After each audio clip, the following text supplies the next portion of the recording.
Donc moi c'est Nicolas Vaquette, je suis le pilote de l'aventure et j'ai 26 ans, bientôt 27, là dans 3 jours.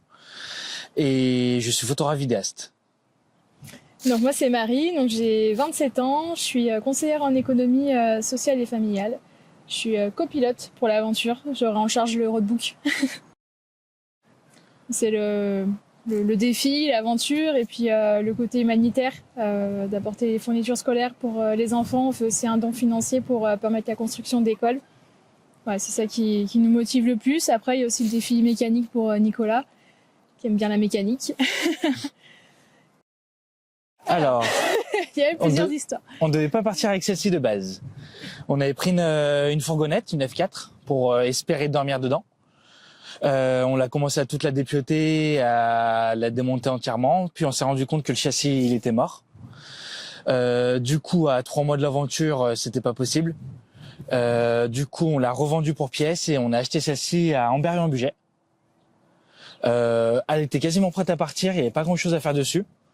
On a quand même décidé de refaire intégralement la peinture et ils ont refait un peu le châssis, mais il n'y avait pas grand-chose à faire dessus, surtout le plancher, un peu de rouille. Au début, on l'a amené chez un carrossier à Villars, qui du coup ont commencé à participer et tout, mais le projet n'avançait pas du tout. Et du coup, on l'a amené dans un autre endroit, qui nous ont tout refait de A à Z. Et du coup, on a pu faire autre chose, nous, en entendant. Après, ils ont décidé de mettre quand même pas mal de pièces neuves pour pas qu'on ait de problème pour partir. Et toutes les pièces d'occasion d'avant, on les emmène en pièces de secours. Le défi aussi, c'est trouver de l'argent. On a mené beaucoup d'actions à la recherche de sponsors. Déjà ça prend une grande partie du temps.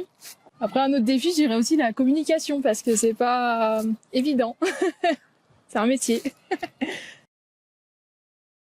J'ai mis un peu d'argent dedans au début, qui je pense qu'on va pouvoir me rembourser au fur et à mesure des sponsors. On a fait une recherche de sponsors aussi, donc qui sont un peu tous collés sur la voiture. Pas mal d'actions d'autofinancement aussi. On a fait des marchés de Noël avec des créations maison. On a fait une brocante où on a récupéré des affaires un peu de tout le monde, de la famille, des amis, etc. qu'on a pu vendre et du coup nous rembourser. On a fait une vente de saucissons en partenariat avec le boucher du village qui a très bien fonctionné, avec une vente de goodies qu'on a tout fabriqué nous-mêmes. Les goodies, goodies et saucissons, ça nous a rapporté à peu près 1 600 €. Donc c'est pas mal. Et tout notre entourage a joué le jeu. Donc là, on a fait une vente de tartiflettes dimanche dernier dans notre village. Et on en fait une autre ce dimanche dans le village de mes parents, donc le village où j'ai grandi. En tout, sur les 2 ventes, ça va nous rapporter à peu près 700 €, ce qui est pas mal juste avant le départ. Et surtout un don financier plutôt important. Voilà, ça nous a bien aidé dans l'aventure. En tout, au niveau des sponsors, on a récupéré 5 200 €. Donc voilà, c'était surtout ça le principal. C'est surtout il y a toutes les aides qu'on a pu recevoir, mais le don financier c'est le principal. On a payé l'inscription qui était à 4 000 €. Donc déjà c'est un gros budget à récolter, et puis tout le reste, acheter des pièces pour la voiture, payer des services, voilà. Le défi surtout. Le déplacement. C'est un défi. On va quand même dormir 8 jours dans le désert.